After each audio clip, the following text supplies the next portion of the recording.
नमस्कार दोस्तों। आज 1 मई मज़दूर दिवस या श्रम दिवस है।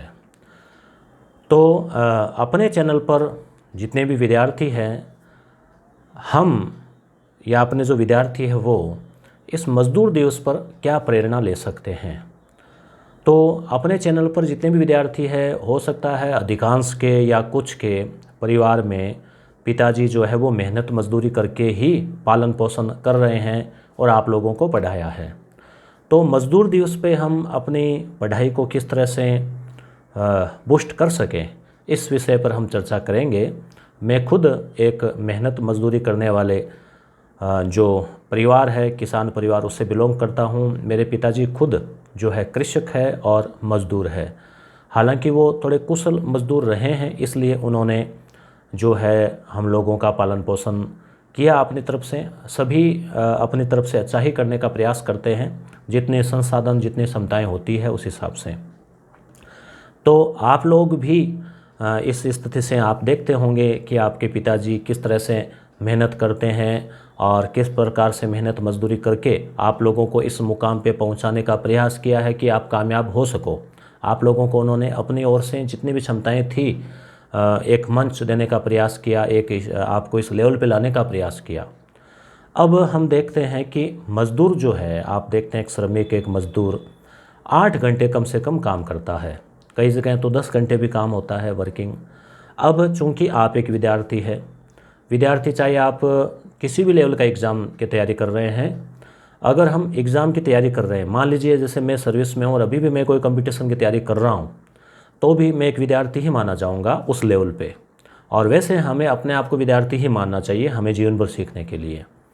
तो हम बात कर रहे थे कि आज मज़दूर दिवस पर हम क्या प्रेरणा ले सकते हैं और क्या संकल्प ले सकते हैं। तो आप कभी गौर कीजिए, आपके आसपास कहीं ना कोई काम चल रहा होगा या चलता रहता है। खेत में मज़दूर काम करते हैं, श्रमिक जो है निर्माण कार्य से जुड़े हुए, किसी फैक्ट्री में, किसी और में, सड़क पे, सब जगह आप देखते हैं, नरेगा में। तो मज़दूर जो है वो कम से कम आप देखिए 8 घंटे जो है वो, चाहे तेज़ धूप हो, चाहे बारिश आ रही हो, चाहे कड़ाके की ठंड हो, उसको तो आना ही पड़ता है।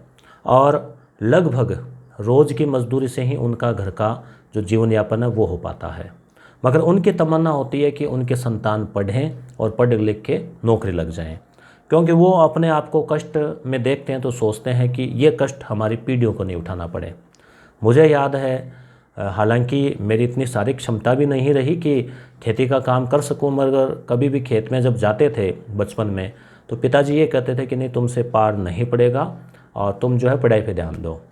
अब अपनी पढ़ाई का सिस्टम ऐसा है दोस्तों कि इसमें अगर हम नौकरी लग गए तो वो पढ़ाई काम आ गई, नौकरी नहीं लगे तो वो अध बीच वाली स्थिति हो जाती है कि न तो हमें रोज़गार मिला और न ही फिर हम उस काम के लायक रहे जो मेहनत मजदूरी वाला या जो खेती वाला काम है। क्योंकि न ही तो हमारा शरीर इतना मजबूत बन पाता है और न ही हम अपने आप को फिर मानसिक लेवल पे तैयार कर पाते हैं कि हम जाके वो काम भी कर लें, नौकरी नहीं लगे तो, और सर्विस लग जाए तब जाके जो है वो हमारा जो पढ़ने का और जो अपने घर वालों का जो सपना होता है वो पूरा हो पाता है। तो अब ये तो एक सिस्टम है, इसको तो हम चेंज नहीं कर सकते। मगर जो विद्यार्थी अभी थोड़ा सा मनोबल डाउन है कि कोरोना की स्थिति में निराश होना स्वाभाविक है, क्योंकि चारों ओर नेगेटिव ही माहौल है और निश्चित रूप से हर गली मोहल्ले में, घर में कोई ना कोई ऐसा व्यक्ति मिल जाता है जो ज़ुकाम से, बुखार से पीड़ित है, और कुछ कोरोना से भी पीड़ित है। कुछ अगर ज़ुकाम से तो भी उनको डर है कि कहीं कोरोना नहीं हो जाए। तो इस निराशा के माहौल में पढ़ाई नहीं हो पाना एक लाजमी है, स्वाभाविक है। मगर अपने कर्म से जो है अपने को दूर नहीं होना है। आप देखिए कि एक माताजी है, गृहिणी महिला है, उसको खाना बनाना ही पड़ेगा, चाहे कितना ही मूड ऑफ हो, कितना ही माहौल ख़राब हो, कैसा भी हो। क्योंकि बच्चे भूखे रहेंगे तो उसको परिवार का सोचना ना, मूड ऑफ है तो भी काम कर रही है। ऐसे ही एक पुनः मज़दूर की बात करूँ मैं, मज़दूर है, किसान है, कोई काम करने वाला है, नौकरी पेशा है, उसको ड्यूटी पे जाना ही पड़ेगा। ठीक है। और डॉक्टर्स को देखिए ना आप लोग, पुलिस जो है, आप इस पुलिस फोर्स को देखिए, हम सब जगह से प्रेरणा ले सकते हैं। आर्मी तक जाएं, अगर बॉर्डर पे काम ड्यूटी कर रही है तो सब लोग अपना अपना काम कर रहे हैं। अब चूंकि विद्यार्थी है घर पे, उसके पास क्या होता है कि वो थोड़ा सा एक बाध्यता नहीं है, अनिवार्यता नहीं कि आज आपको 6 घंटे पढ़ना ही पड़ेगा, नहीं तो जो है आपको आपके ऊपर भाई किसी भी प्रकार की कोई बाध्यता, चाहे उच्च अधिकारी की हो या चाहे कोई और हो, चाहे मजबूरी हो। जैसे एक माता है, उसके लिए तो मान लो उसने खाना नहीं बनाया तो बच्चे भूखे रह जाएंगे, मगर आप पढ़े नहीं तो शाम को ऐसा नहीं है कि आप भूखे रह गए, ऐसा नहीं है। तो इसलिए हम क्या करते हैं कि ये एक लिबरल है, इसलिए हम पढ़ नहीं पाते। ठीक है, अब इसका कहाँ आप पुनः प्रेरणा कहाँ से ले रहे हैं? तो 1 मई मजदूर दिवस को देखते हुए आप प्रेरणा लीजिए अपने पिताजी से, जिन्होंने इतनी मेहनत करके हमें इस मुकाम पे पहुंचाया, या फिर आप प्रेरणा लीजिए अपने आसपास कहीं कोई व्यक्ति मजदूरी कर रहा है, उसको देखिए कि किस तरह से वो 8 बजे आया, शाम को 6 बजे तक उसने काम किया। तो इसी प्रकार से 8 घंटे नहीं तो अगर उसका आधा माने 4 घंटे, 4 घंटे भी अगर एक विद्यार्थी नियमित रूप से एज ए ड्यूटी की तरह कि वो फिक्स बैठा इतने बजे और इतने बजे तक उसने पढ़ाई की, अगर करें तो भी वो कंपटीशन एग्ज़ाम को फाइट कर सकता है।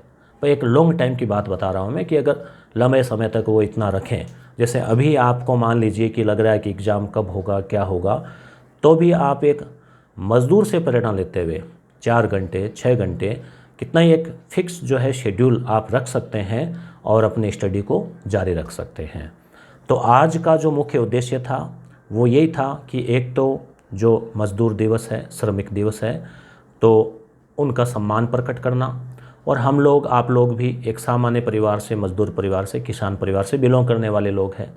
क्योंकि हाई प्रोफाइल होगा तो वो तो इस वीडियो तक पहुंचेगा भी नहीं, उसको देखेगा भी नहीं, क्योंकि ये अपना जो चैनल है वो तो तैयारी से जुड़ा हुआ है, कंपटीशन एग्ज़ाम की तैयारी से, जिसमें रीट, फर्स्ट ग्रेड, एसआई या जो भी राजस्थान लेवल पे जो एग्ज़ाम होते हैं या कुछ इंडिया लेवल पे एग्ज़ाम होते हैं करंट अफेयर संबंधी, तो अपने तो वही विद्यार्थी हैं।